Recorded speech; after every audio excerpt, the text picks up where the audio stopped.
Beeping for Hodier Black family. Race first.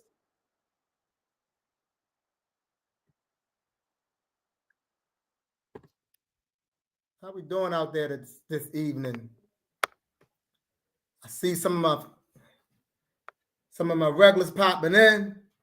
Beeping for Hodier, Race First, Black family. Tonight we're going to be getting it in. We want to get it in. We missed last Thursday. That's because I was not feeling well last Thursday. I was not feeling well. I had to nourish my body, had to rest a little bit, to take some time off so I can come back rejuvenated. Looking forward to a great night. As always, I welcome your input. I welcome your questions. And I welcome your comments. So for those of you who may have seen tonight, I said we're going to deal with the state of Black America, the state of Black America. Things are happening, Black man and Black woman. Things are happening. Look at our sister, Nikki Lee. Our sister's in the house. Give it up for our sister, y'all. Thank you. Thank you. Yes, I'm feeling better. I'm feeling better. I really miss being here with all of you guys. I missed last week. But we're going to get it in tonight. We're going to make up for last week, and we're going to keep it going because at the end of the day, we must continue to do what we must continue to do, what we must continue to do. Our brother Asafo Hotep, you got Scientific Pan-Africanism. Appreciate you. Put the work in, my brother. That's the best way to show your appreciation, man. Just reciprocate the work that I do. That's all we can do with one another. Let's just reciprocate the work. If we say we enjoy or we love or appreciate the good work that someone does, reciprocate. Because when we bring all this work together, when everyone is doing what he or she is supposed to do for us as a people, we build a powerhouse. We build a force. And that's what's necessary. Just add to the work. Just add to the work. And things are going to be well for us, man. Add to the work. But in terms of the book, Scientific Pan-Africanism, I'm glad you have the book. Read the book, study the book, because that is the premier ideology for the 21st century. Understand it, understand its concepts, really dig into it. Don't just read it, but study it and then apply. But what is the state of Black America? That is a question.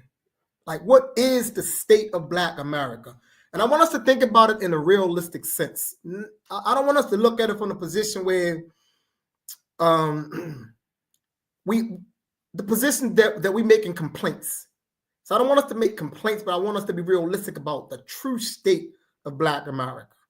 Not this idealistic state, but a realistic state. The conditions that we are in as a people, not looking at it through the perspective of a particular person who may have been able to amass sums of money. Oftentimes we think what someone have done as an individual translates to what we have done as a people. That's not true, Black man and Black woman. We have to look at our situation realistically as a people. But I want to be real clear. I believe we've come very far as a people. In face of all the opposition and the adversity that we have dealt with and we are currently dealing with. I believe we have made great strides. And the reason why I say we have made great strides, because great people have preceded me. And those great people who have preceded me, they have put in a significant amount of work that's instrumental to us as a people. And not only those who have preceded me, those who are currently living, there are many Black men and Black women that are doing good work today. And we need to know who they are.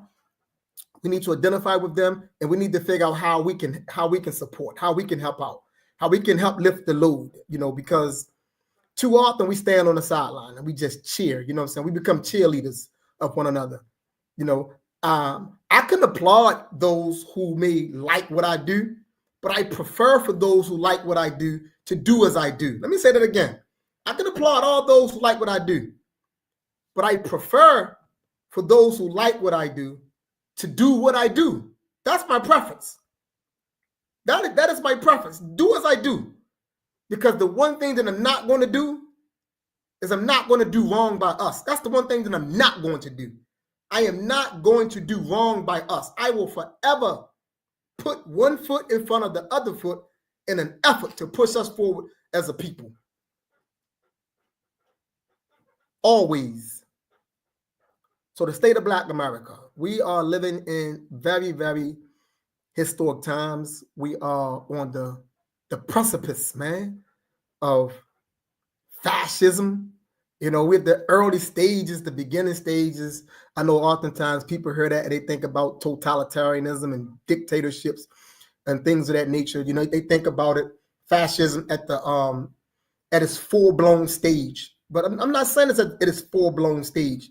But if you're paying attention to what's happening right now, and if you understand anything about suppressive systems, suppressive political economic systems, suppressive policies, reductionist policies, revisionist policies, you understand that, you will see what's happening right now. And we can't over critique it in the sense that we make the system responsible for what it's doing, in the sense that we are hoping that the system will reverse itself. Because oftentimes that's what we tend to do. You know, we tend to over critique a thing in the hopes that it is going to reform itself. It doesn't work that way. It doesn't work that way. So me speaking about this particular current system, I'm not speaking about it from a position that I'm hoping that it will correct or reform or transform itself, because I know that will not happen. You know, so my reason for bringing it up is to try to enlighten us in some regard, you know, so we can know what we should be doing and how we should be moving. I believe that Black people within the United States of America, because that's what I'm addressing tonight. Now, it may apply to Black people everywhere else, but today I want to address the Black people where I'm at in the United States of America. We must of necessity develop a double standard in relation to how we're going to treat one another and how we're going to treat the other. Right? We cannot use the standard of the other as the measuring stick as to how we deal with one another. And I heard that a lot. We say things like, man, they go to the white man's store, man, they don't ask the white man for no discount. They come to Black people, they want a discount. Like, we're using, you know, we're using the standard of the other as the measuring stick to judge us. Like, that's a flaw. You know, that is a flaw. But I understand the sentiment behind why we say it. I'm clear about the sentiment, but I'm saying that it's wrong, right? We should not expect the other to do anything for us, right? We should be the ones to determine how and when we are going to do for us. And we should always know that as long as we are in this land, that we always are on what? Uneven grounds. So because we are on uneven ground, those of us who make it to some semblance of even ground, we should always be willing to figure out how we can help to bring another person to the same place and not always critique the other person for wanting a little bit of help every now and then, right? We can't do that, man. We can't do that. You know, you can't tell a person who's trying to come into business, like if you got a bookstore and you've been running a bookstore for 10 years, and then you got another Black person that want to open up a bookstore, and they come to you and they want to just ask you some questions about that particular industry. Like, you can't tell them to pay you. You know, you can't tell them, man, you know, yeah, I do consulting, man, you know, go on my website, you know, and click a time period, you know, and we're going to consult, right? No, if that person is trying to just get a general feel, you got 10 years in, we should give that information away at no cost, right? At no cost.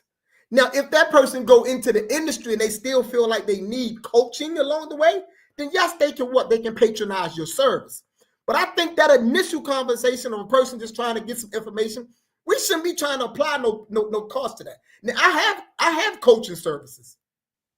Like, I have coaching service. I was on the phone today for 45 minutes with a brother that wanted information about how to get into writing a book and things like that. I've coached many people on how to write a book, and I haven't asked any one of them for anything, because I know that when your first time entering into something isn't easy in most cases, you going in that, man, totally ignorant. So you can use a little bit of guidance. We have to adopt the double standard. Right? Hand out the guidance. Hand out the guidance. Now, if it's an ongoing thing, then yes. And if your business is consulting, then yes, the person should be willing at some point to pay for the services. That's understandable. But, just out the gate, you want to, nah, man, you got to go. Nah, we can't do that, man. No, that's totally, for me, you know what I'm saying? For me, that doesn't help us. That doesn't help us, And rightfully so. A Black person is going to want some type of, help from another Black person. I understand that. I'm not saying that everybody come to me and they want a deal. I'm in a position to give them a deal. I'm not suggesting that. I'm saying, but I do understand the thinking. I understand the thinking. That's the same way, you know what I'm saying? My son is going to want, my son is going to expect me to assist. Like who don't do that? You know what I'm saying? Who don't help those who they love to get ahead some kind of way? Who don't do it? You know what I'm saying? So yes, it's an expectation. It's not something that we got to get so flustered about that we come beat our people up about. You know what I'm saying? Because I know, to me, I know there's been points in time in my life when I have come to other Black people who was like, when I was growing up in my neighborhood, I know a lot of people in the neighborhood back when I was growing up, they had house stores. They had, you can go to their house and they had frozen cups and things like that. Yeah, it was many times I came in a frozen cup. He had the $1 frozen cup. I got 75 cents. I'm like, man, come on, man. Let me get that 75 cents, man. Yes. You know what I'm saying? So I understand it. I understand it. So I'm not so flustered. I'm gonna beat you up for it. So I'm saying we gotta develop a double standard how we treat our people, man. And, but that comes back down to how skilled we are in the principles that we are actually adhering to. There has to be a double standard. Secondly, man, we need to know when to band together. Simple as that. We need to know. We need to develop, man, the discernment to know when we need to band together. We need to know, you know what? It's in our best interest to put that petty little beef to the side right now, and we need to band together. We need to know when to do that, man. We need to know when to band together. We can't not leave certain people out there on the whim, man. Sometimes we just got to come together. It's like I said all the time. I believe that the Nation of Islam should have made a statement about Malcolm. I believe that. You know what I'm saying? In my heart, I believe that. But I wasn't back there in the 60s, so I don't know what was going on. But for me, just looking back, I do believe that a statement could have been made to the public. Like, yes, Minister Malcolm is no longer part of the Nation of Islam. However, he's our brother, and we don't want to see nothing happen to him. I believe that such a statement, in a lot of ways, may have prolonged or prevented that tragedy from happening. That's my belief. That is my belief, man. We gotta know when to band together. We gotta know when it's about us. Y'all see the videos going around. You see the videos going around. You see the people, man, in those little classrooms, all white or others that are there, and you see our people being attacked and no one is stepping in, no one is saying anything. Like, we gotta know when to band together. We gotta get past the hurt, man. Yes, your mother didn't hug you enough. So damn what, man? Get over it. She ain't hug you enough. Okay. You know what I'm saying? Your father wasn't there. My father wasn't there either. So what? Get over it at this point, man. We carrying around a bunch of hurt, man. 25-year-old, 30-year-old, 40-year-old hurt that don't allow us to work with each other, because we take our hurt and then our hurt becomes the barometer through which we judge and assess our own people, man. That's what we're doing. We're looking through hurt, rather than just going finding some spaces, man, to go get some healing, getting ourselves together. We're still looking through our own hurt, and we sitting on the sideline, you know what I'm saying, mad, resentful, upset, angry. We got all this is going on, so we don't even look out for each other. You know what I'm saying? Not knowing that we all on the Titanic, man. That joint is sinking. We all on the Titanic. You know what I'm saying? So what? You on the bottom deck and you mad at me because I'm on the first deck. Or we mad at the brothers on the second deck. You know what I'm saying? You mad at the one you see them who got who can see the ocean and you can't see the ocean. Whatever it may be, whatever's going on. That's what's going on with us.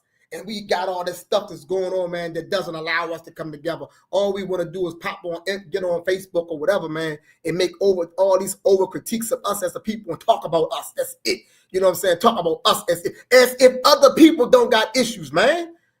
Come on now, we got to do better than this. You cannot possibly think, man, that other races of people don't got issues. You can't think, man. The Chinese is principally raped by a Chinese.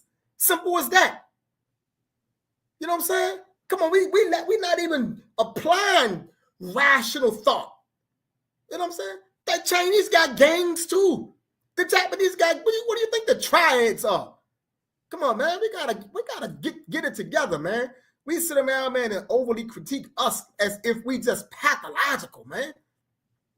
We talk about us like we pathological. You know what I'm saying? Like we hate us, but we act like we love us. You know, we always talk about, yeah, I love this, that, and other, but every critique is about some type of drawback that we have. You know, we sitting back waiting to talk about us. You know? And we got to stop that, man. The Japanese, man, are as criminal can be, man. You know what I'm saying? They push heroin too. They run opium and all that stuff, man. Come on. What do we think? You know what I'm saying? We thinking that we the only quote unquote. We always talk about the criminal element. And we talk about the criminal element, we automatically just apply blackness to it. You know what I'm saying? Realistically speaking, and chronologically speaking, black people are the last ones who entered into criminality as an enterprise. We're the last group. You know what I'm saying? So we learned that if we knew history the correct way. We're the last ones that entered into criminality as an enterprise. But yet we sit around and talk about us like we are the originators of crime. We are the inheritors of crime. We didn't originate anything. They were doing it before us. The other races, all through Indonesia, all through Asia, and places like that, they was running young girls through prostitution. That stuff, what they call white slavery, that didn't originate with no black people in Africa. Europe and Asia originated that. Come on now, man. Organized crime don't originate with us. So we got to get off of beating us up, man. We done watch so many of their TV shows and listen to so much of their stuff that we think that we are the epitome. We believe we the embodiment of crime. We think we are the physical embodiment of crime. So we talk about us. We are the physical embodiment of crime. We are the full manifestation of dysfunctionality. You know what I'm saying? We are evil incarnate. You know what I'm saying? That's how we talk about us. I stand against all of that. I push against all. I got a different narrative. It's a different narrative. We want to talk about super beings. Listen, super beings, you're talking about black beings. Super beings is us.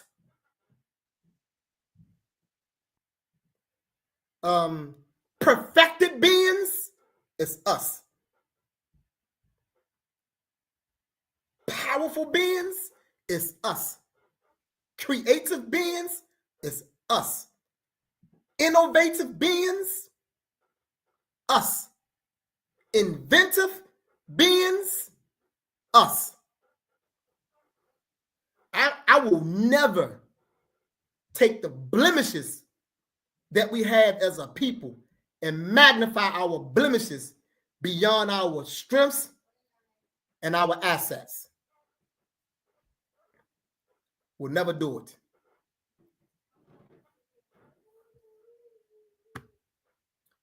Obafemi, race first, my brother. Beautiful holding. Obafemi says, remember when they were promoting us to be the American gangster? Yes. But that ain't who we are, though. You know, yes.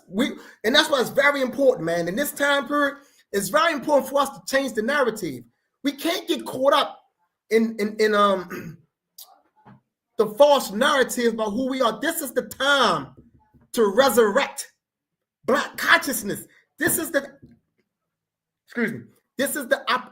opportune time, man. The times are ripe for the resurrection and the re-emergence of Black consciousness. So we should be going to the heart of who we truly are, not looking at, you know what I'm saying, the skirmishes and the blemishes and the things that have occurred to us, right? Because we only been in this particular land a very small part of time. But look at all what we've done while we were here, though. Look at all what we have done while we were here in this land and while we have been here, man. We have done so many wonderful things. So many wonderful things. You know, there is not a single thing that you can mention. There's not a single advancement. There's not a single achievement. There's not a single victory that we have received in this land that we have not brought about ourselves. Like no other people in this land have given us anything.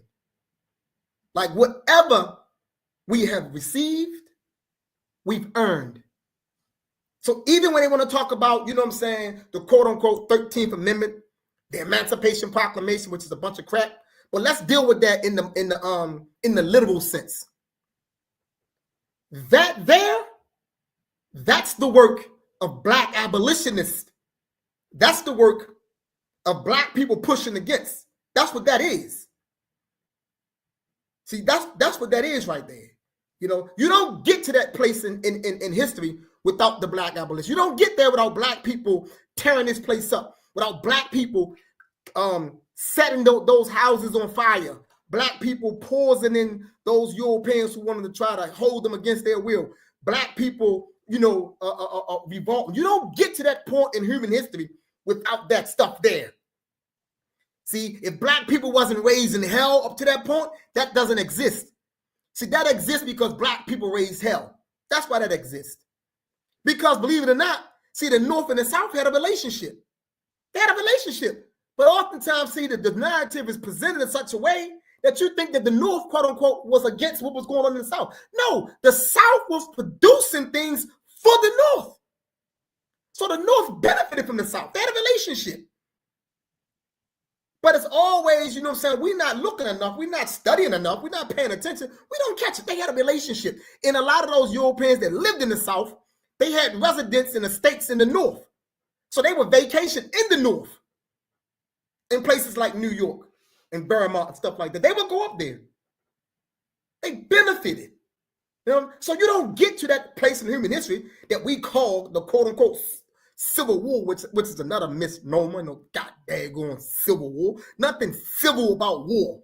Never had, never will be. War is not civil, man. War is extremely violent and harmful and destructive. And nothing civil about it. Make them don't believe that. You know what I'm saying? That's an internecine war. That's what that was. That was an internal war. That was internecine. Nothing civil about it. You know, however, that war comes about, that period in human history comes about because of Black people. Because of Black people. That's how you get that. Black people again. Like without us, you know, there is no forward motion for Black people without Black people. No one have done anything for us of their own accord. You know, there is no progress for Black people without Black people. You know, it's us. And we need to always be able to tell that story and know the truth. The Emancipation Proclamation, that particular document, essentially is reducible to nothing but a war document. It's a war document because according to how things were set up for them, the white people, right? The southern states, the South, had already succeeded from the North. They did not recognize Lincoln as their president. They was no longer a part of that union. So therefore, according to their laws and their structure, Lincoln had no executive authority to enact anything in the South. So when he said that, quote unquote, all slaves are free, he said what? In states that were in rebellion, right? So clearly he was talking about the states that was in rebellion, but he had no real authority to do that. But they were strategic enough to know that if you put out such a document and get that word to the enslaved people in the South, many of those enslaved people are going to take that word literally and act on it. So what that did, it created disarray in the South. Now the South had to try to do what? They had to try to figure out how to maintain folk who they had enslaved against their will and also fight a war, incapable of doing. So it was a war document. It was a strategy. It was a tactic. It had nothing to do essentially about us. So we got to understand things very clearly, black man and black woman. So that's why it's very imperative that we transform ourselves. And I say this all the time, and I'm gonna say it tonight. You know what I'm saying? If productive change and transformation is not happening within your life, then there is no growth and development happening in your life, because you do not grow and develop and stay the same. Right? That's not possible. Right? To grow and develop mandates change and transformation. So when change and transformation is not happening in your life, growth and development is not happening in your life. And that is the problem that a lot of us don't understand, because we do not change. We do not transform. We remain the same year after year. We remain the same. You must change. You must transform. You cannot be the same person in 2025 you were in 2024. You must change in a productive and a progressive way. That change must be quantitative and qualitative. It must happen that way. So if black people are going to if we're going to impact the conditions that we are contending with, then black people must change. Black people must change. They must transform. And those of us who feel like we have arrived, we just can't keep condemning our people. That's non-productive. That's non-productive. If you arrived, you figured it out. If you figured it out a year before me, then why not help me figure it out? So, okay, you reach out to me, you try to help me figure it out. I don't want to hear you. You know what I'm saying? That doesn't mean you give up on the next person and start talking bad about us as a people. Move on to the next person then. If you don't got the patience to work with me because I don't want to hear what you got to say about that, then go ahead and move to the next person, right? But if you figured it out, then help somebody else figure it out. Don't get to this place where, I got it now. So now all I'm going to do is just beat black people up. I'm just going to talk about what black people don't do, what they haven't figured out, what they don't got, what they can't get, what they can't do, what they doing wrong. I don't want to hear that, man. I don't want to keep hearing that. That's highly non-productive. I don't care who you are. I don't care what title you carry. I don't care how many degrees you got behind your name. If that's all you can do is beat us up, then you non-productive. You non-productive. If you figure it out, then help someone else figure it out. See, I believe this, man. I believe a person's knowledge, a person's wisdom is only as good to the degree that his or her knowledge and wisdom impacts and transforms the lives of other people. That's it. That's the only reason you got it. You know what I'm saying? If your knowledge and wisdom doesn't impact and transform the lives of other people, then you don't have no knowledge and wisdom. And I'm sharing this because I want us to be mindful, because I don't want none of you who are on here to do this. And I want you also to be able to pinpoint it when you hear others doing it. I want you to be able to pinpoint it, because oftentimes we can hear people doing it, but we don't catch it because of the titles that they carry. And they get a pass because they carry a title. I want you to really hear that, man. And I want you to understand what I'm saying. And tell me if what I'm saying doesn't make any sense, man. If I figured out how to get free This is a question to all of y'all. And I want you to be honest. Be honest. If I have figured out how to get free, am I obligated to help another black person to get free? Or am I justified because I've received a form of freedom? Or am I justified to just condemn those who haven't figured out what I figured out? So I guess what I'm saying is this. Do I have a duty to help others figure it out? Or is it okay for me just to condemn everybody for having not figured it out? What do y'all think? Tell me. Tell me what you think. I want to hear your thoughts. Like I say, this thing here with us is reciprocity. Chime in. Let me know if I'm making any sense. Look at my man, Freddie Savage. That's what I'm talking about, Fred. Ray Sparrow, a beautiful holy Freddie Savage. I haven't seen my brother or heard from my brother in a little while, man. I'll be peeping you out online, though, but I know we haven't had an opportunity to chop it up lately. Hopefully, man, I'll be seeing you this year at the National Race First Convention, man. We're going to do it, man. Even if it's just 3 of us in that convention, the convention is going to happen. If it's just me, you, and Obafemi, man, we're going to make it happen. If Harriet was only concerned with herself and didn't go back, we would probably never heard of her. I like that. Yes. I like that, Obafemi. That's true. Probably never heard of her. You know what I'm saying? Okay. We will be there. Yes, man. Looking forward to it. Trying to pulling some things together. I should be putting a flyer up pretty soon because I have found a nice spot where we're gonna have the convention at. So we're gonna make this thing happen, man. We're gonna do this thing. This is the time period. We can't be playing no games. But I want to hear what everybody got to say, man. Are we duty bound to help our brothers and sisters out, man? Or is it okay, man, just to condemn those who haven't figured out what we figured out?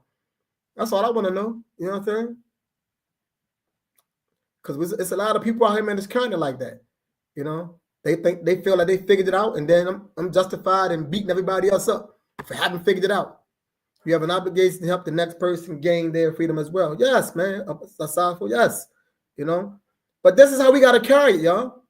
We got to carry it. We got to be mindful because there are a lot of black people, man, that has some awareness. They have some clarity. They can break out. They can break this situation down. They clear about this situation, but they want to just beat us up, though. Beat up the black people for not having figured out what they have figured out. We can't carry it that way. You can't carry it like that. We got to be real powerful. The Harriet comment was about the duty to help others. They didn't figure it out on their own, so she had to show them or lead the way. Yes, and on the point of leadership, I'm glad you said lead the way. On the point of leadership, that's another thing that we got to get in order because we got people out here now that's saying we don't need leaders. And I think I believe I know what they're trying to say when they say that, but I don't think they clarify their point strong enough. Because at the end of the day, we do need leaders. We need if we didn't have leaders, if leaders didn't crop up, I would go as far as saying if leaders in human history didn't pop up for black people, that we may not be where we are today. If leaders didn't pop up. If leaders didn't pop up in human history, a lot of what we talk about in African history may not have existed, man. We need leaders. Definitely need leaders in leadership. Yes, man. We need leaders in leadership, no doubt. We need them. It is our spiritual duty to do for our brothers and sisters, period. We are to be the example. Yes, my sister. We are to be the examples. And that's why it's very important that we place a high emphasis on good character. We must be men and women of good character, right? If we happen to slip and fall, you get up, you pick yourself up, clean yourself up, and take ownership for your slip and your fall. But we must be men of good character, women of good character. That's what's going to get us to the end of the wall, man. We can't keep running around here, saying one thing. We can't keep talking about we need strong black families. We're not building black families. We need strong complementary relationships, but we're not building complementary relationships. You know, we infighting like cats and dogs, man. We beating each other up, man. We using some of the most vile language towards one another, man. We're destroying each other. That's not going to get us anywhere. We need good character. Good character. We need black families, but you can't have black families without black relationships. And these black relationships got to be solidified. And by black relations, I mean a black man and a black woman. I'm not talking about all that other stuff they're talking about. All that other stuff, they can keep that. You know, I'm talking the black man and the black woman coming together, man, and building something strong and something solid. And learning and growing together, not trying to not be together. You're growing together. And once again, with that growth, you must be changing together. And with the development, you must be transforming together. You cannot enter into a relationship and think that you are going to stay the same, and you fight against changing. We say things like, man, I ain't changed myself for nobody. You know what I'm saying? That's stupidity. That's stupidity. We bring stupid stuff into relationships because we bring that emotional immaturity. Man, I ain't changing for nobody, man. I ain't compromising. Then how are you going to make it work? How are you going to make it work? You gotta know how to make those necessary changes and growth spurts together so y'all can become solid and become one. Me and my wife, March the 16th, which is Sunday. Sunday make 20 years day for day that we've been together. And we've been together for 20 years on Sunday, March the 16th. Solid. Solid. No breakups. You know how we go through the break. No breakups. We've been straight. And on top of that, we've been doing the work together the entire time. You can go back and look at the beginning of our relationships, and you see me and her doing the work together, you know, in some capacity. You see me and my wife doing this work together, have always been doing this work together. And because we've been doing the work together, because we've been through hardships together and doing the work, because we have come under attack together and doing the work, because we have been abandoned together and doing the work, we are tighter. We are tighter. We are stronger. We're stronger. So that's why when people see us, they be like, man, y'all look like y'all make it easy. It's easy now because it's just a habit for us. That's why. It's a habit. It's just a good habit that we have to be together with one another. You know? Early congratulations. Black love equals black power. Example of complementarity. Thank you, my brother. Appreciate that. But yes, man, I'm going to talk about that. You know, me and my wife, we've been doing this work together, man. We done traveled to Africa together, man. You know, we woke up one day, man, and said, let's go to let's go down and on the islands. We didn't know where we was going at, you see what I'm saying? 2014, we went down to St. Croix. Me, my wife, and our youngest son at the time, Yami. You know, Yami probably like 2.5 years old. We were all the way down to St. Croix. Just rolling together, you know what I'm saying? We eating raw and everything, you know what I'm saying? So we sticking on our game down there together. We don't know where we at. We don't know what's going on. But you know what we didn't do? We didn't violate how we eat. We didn't say because nobody see us, we can eat and do anything. No, we stuck to our guns. We stuck to our guns down there. You know, we was down there for 10 days straight, finding our way around, walking around. We ain't had no tour guide. We wasn't with no tour group or none of that. We was just down there together. And then the following year, we did the same thing. 2015, we going to Africa. Me, my wife, and Nyame. Popped up in 2015 and went to Ghana. We didn't know where we was going at. We didn't know what we was going to do while we was there. And you know what? We stuck to our guns and ate the same way in Ghana. We didn't say, well, you know what, boy, we in Ghana. Don't nobody see us. We can break a little bit here and there. We didn't do none of that. She held me to the task, and I held her to the task, man.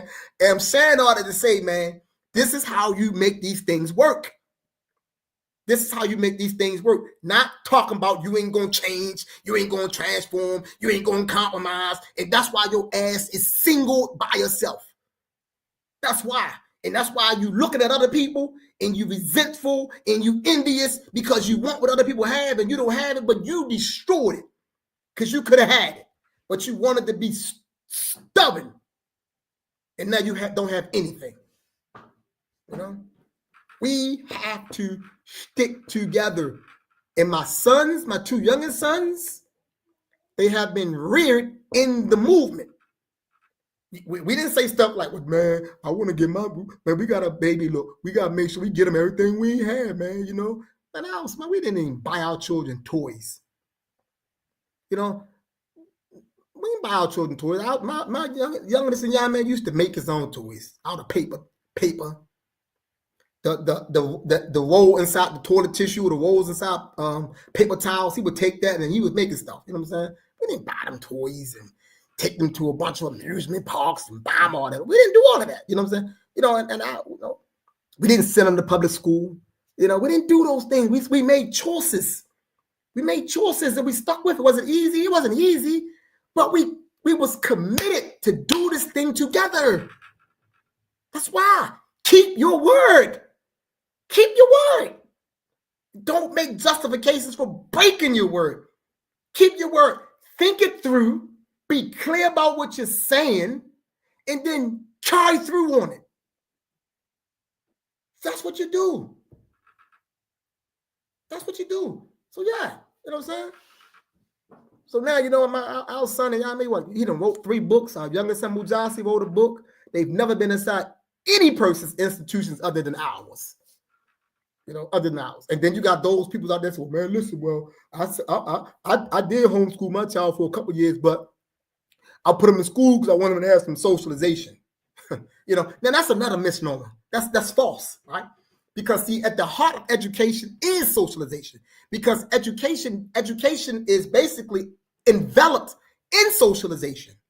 See, education traditionally is not something that happens away from family and community. It happens inside family and community. So the concept that you got to send your child away from his family for it to get proper socialization, that's ill and false and wrong. That's wrong. You don't have to send your child away from family and community to get proper socialization, because at the end of the day, if you're a parent, you should already be socializing your child to be healthy and whole. That's how you should be rearing the child. So our children never spent time in there, because if I send my children in there, all they're going to do is go in there and pick up a bunch of bad habits. That's it. You know what I'm saying? A bunch of bad habits. They're going to go in there and be around a bunch of other children that got a bunch of bad habits. They're going to bring all that stuff back home. So the best thing you can do is don't put them in there. That's the best thing to do. Just don't put them in there. And you have enough common decency to rear your own children and educate your own children. You and the person that you say you love, y'all do it together. And then you find your community, or you build a community and you do it within the community. But don't keep on trying to roll solo dolo.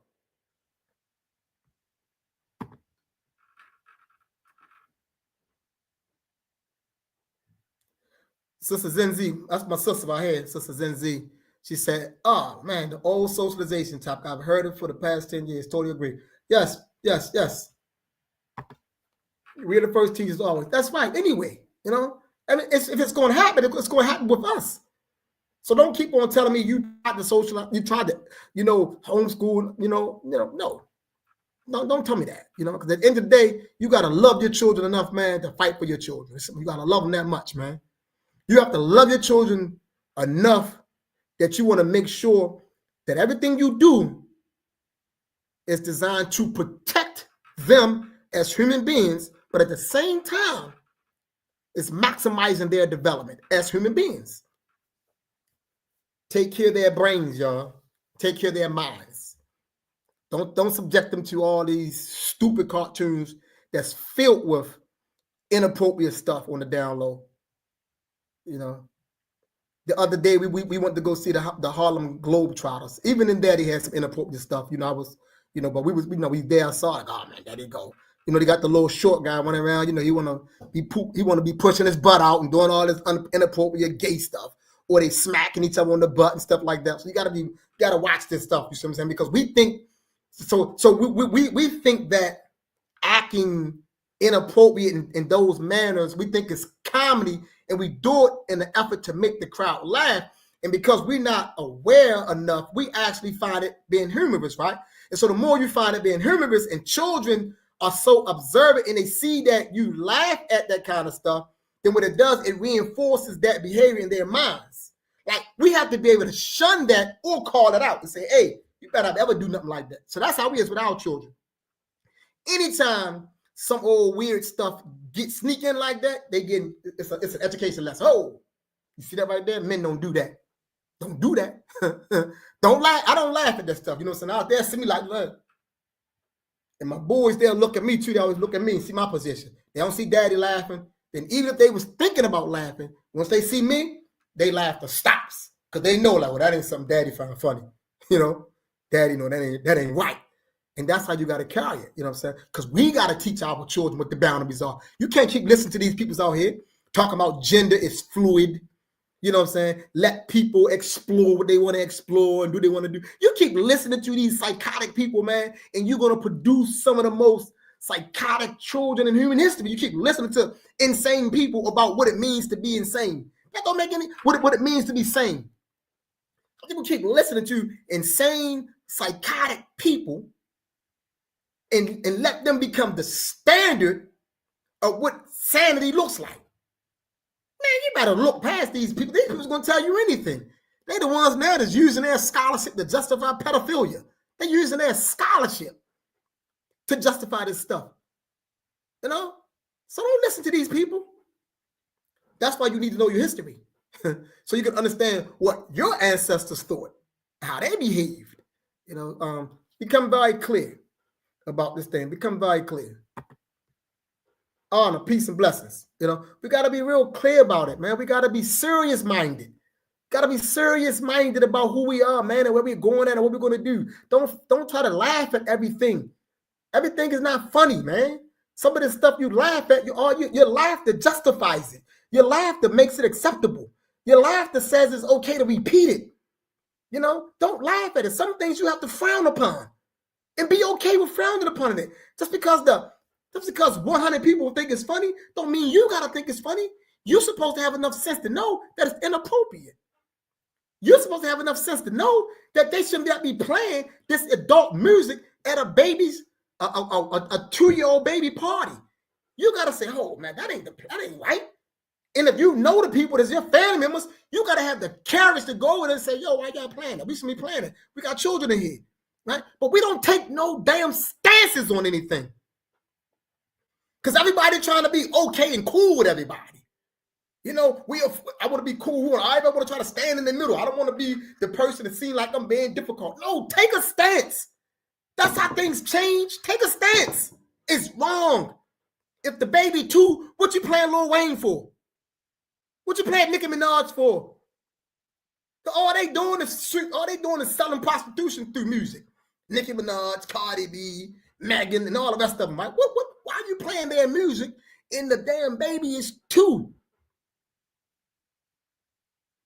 And you got 3-year-olds, 5-year-olds, 6-year-olds, those children running around, and then the adults think it's okay. And then the adults, they congregate outside the party and they drinking their alcohol or smoking their marijuana. You know what I'm saying? And we gotta say, man, no, that's not okay. We gotta say that's not okay. Take a stance. You know? Take a stance. Protect the babies, man. Protect the children. Protect the children. You know, I wish somebody would have protected me when I was young. You know, I wish I would not have been exposed to the things I was exposed to at the early age I was exposed to. I should have been protected. My innocence should have been protected because I've always had a good mind. Wasn't protected. So because it wasn't protected, it became polluted for a time period. I had to refine myself. But somebody should have already had known, man, that this young man right here, this young boy, need to be protected because he's going to be somebody, right? So that's why I'm the way that I am with my boys. I've never beat my boys. I've never put my hands on my boys. They 12 and 8, and I never will beat them. You don't have to beat your child. You rear your child the right way. You don't got to beat them to bring them into some type of compliance. You know, rear them to be in compliance with whatever standards and expectations that you set up. That's another thing, man. We talk about I don't got no expectations for my children, right? Then your child gonna be a bum. Simple as that. You don't have no expectation for your child gonna be a bum. You don't have no standards, your child gonna be a loser. You know? Simple as that. We have to position our children to be great. You position your child to be great by understanding your child's greatness early on. Yes, there should be some expectations for your child. You should expect your child to always perform at his or her highest level. You should. And he or she should know that at the earliest of ages that there's an expectation of you, that I expect of you to perform at your highest level. Standards. You lay the standards out there.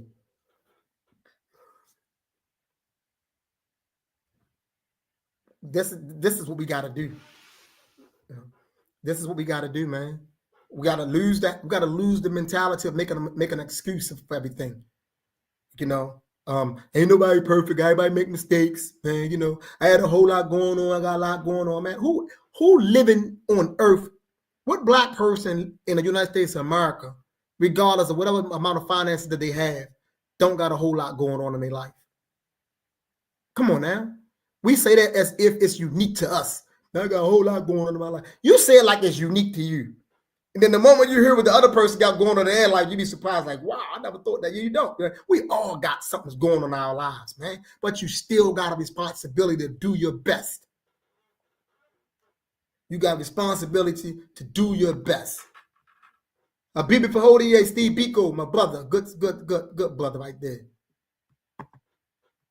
Excuses shows weakness, yes. We must not accept mediocrity from black children, yes. Stand firm on my, as always, you must stand firm on my eye. Must be, and I'm glad you bring in my eye, because I like to talk about my eye too. Because see, when we stand on my eye, what people don't know is this.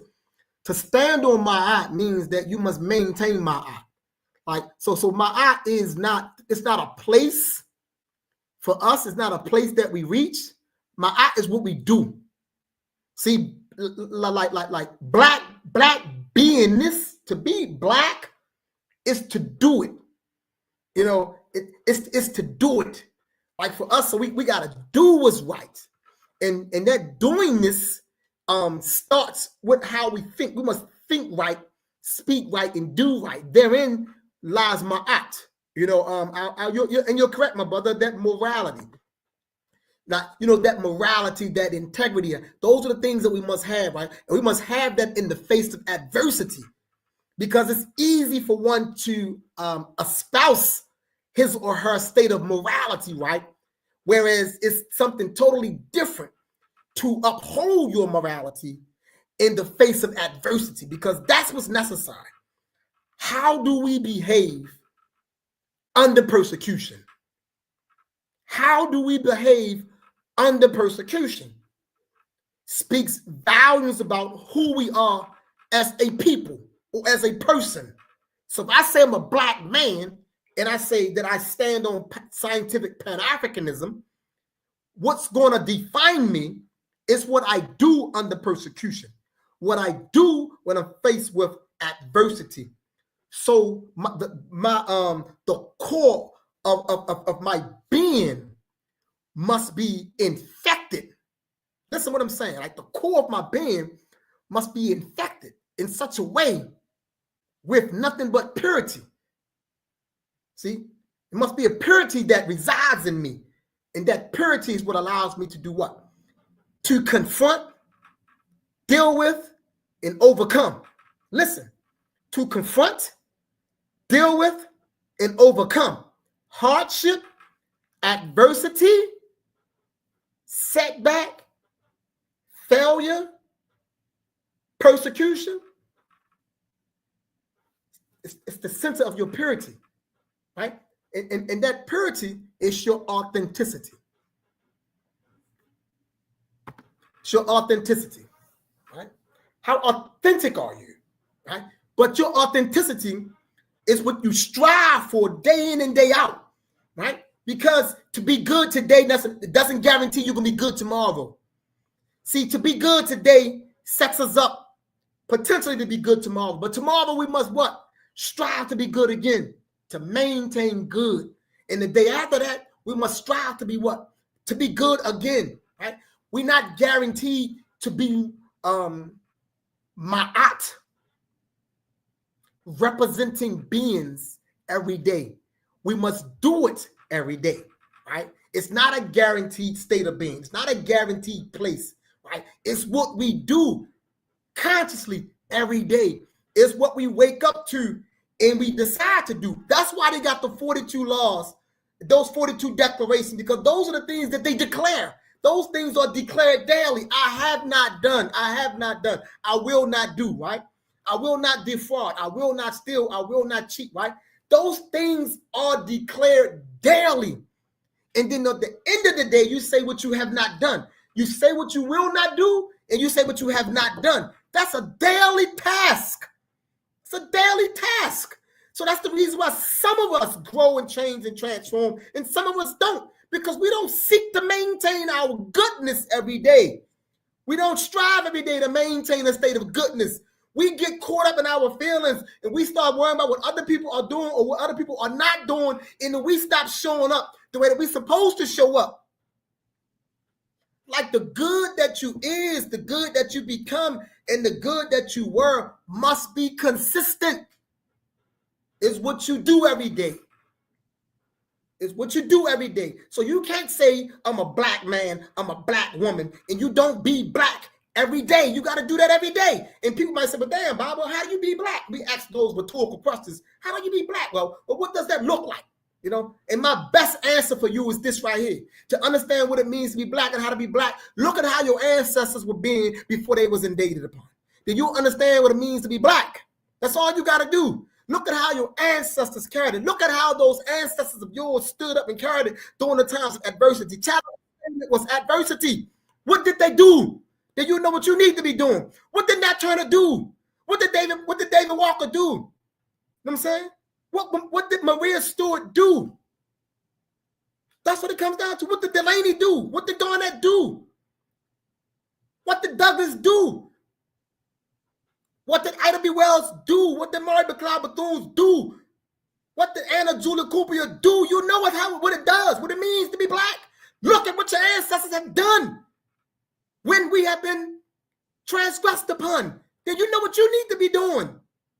It's not a complex equation. It's not complex.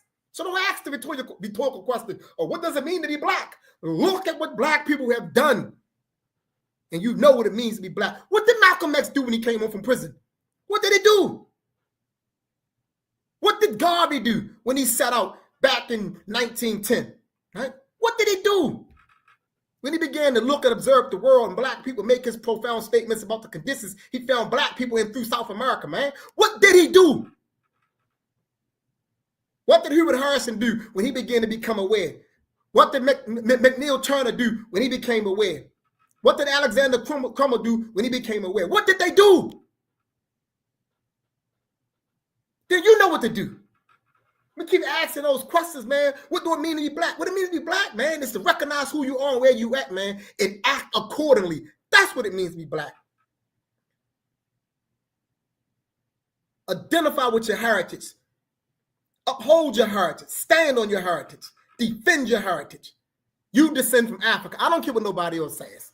I don't care about all these pseudo ideologies out here talking this foolishness, man, and asking these stupid questions about where the day going, quote unquote, where the slave ships is at. You know what I'm saying? It's foolishness. And we buy into that because we're confused. I don't care about none of that right there, man. You know who you are. You know where you come from. You know what your heart feels. You know what's in your soul. What did they do? That's all I'm going to ask you, man. What did they do? You know? That's what it comes down to. What did they do? What did Paul Cuffey do? What did Absalom Jones do? What did Richard Allen do? You know, that's the question. David Ruggles, what did he do? Robert Purvis, what did he do? William Whipper, what did he do?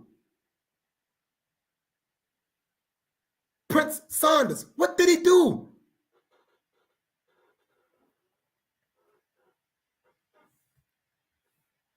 So I leave you with that. What did our ancestors do during times of persecution? What did they do? And then you ask yourself,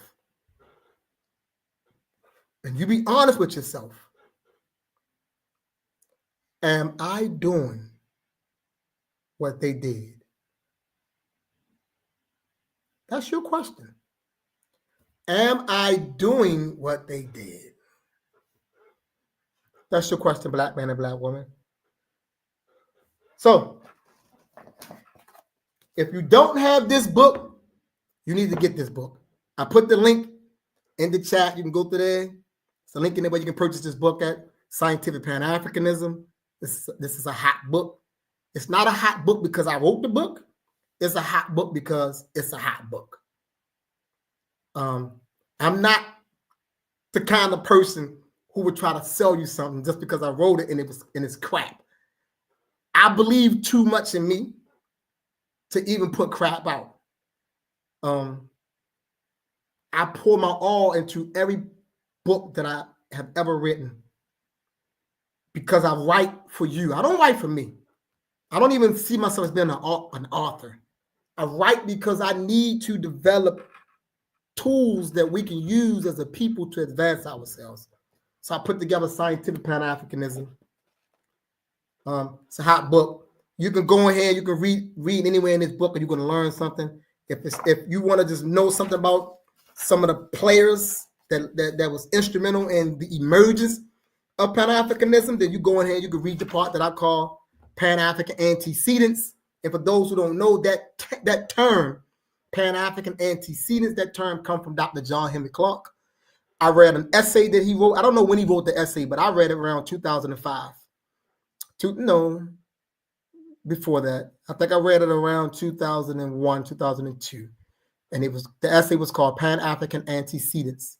And that name always stuck with me. So as I began to develop this idea and this concept of scientific Pan-Africanism, I added there's a part in here that I call Pan-African Antecedents. And it's a beautiful book, man. Just get the book.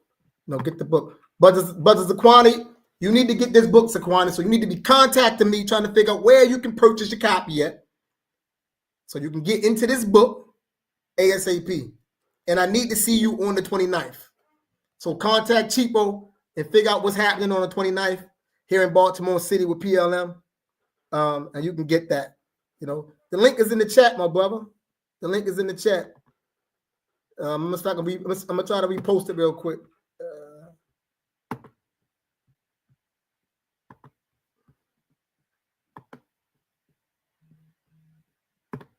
Here's the link for the book right here.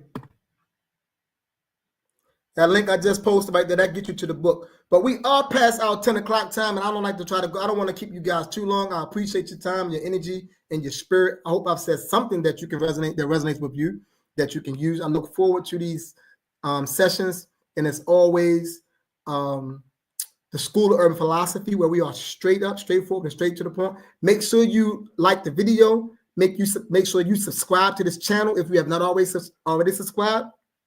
Share this video, share the content. Let's get as many people as possible on this channel right here so we can get this content out, so we can begin to change the thinking of our people and transform their lives, because that's what the School of Urban Philosophy is all about. Having said that, Bibi Fahodier, race first. And until next time, stay up, stay strong, stay to the course.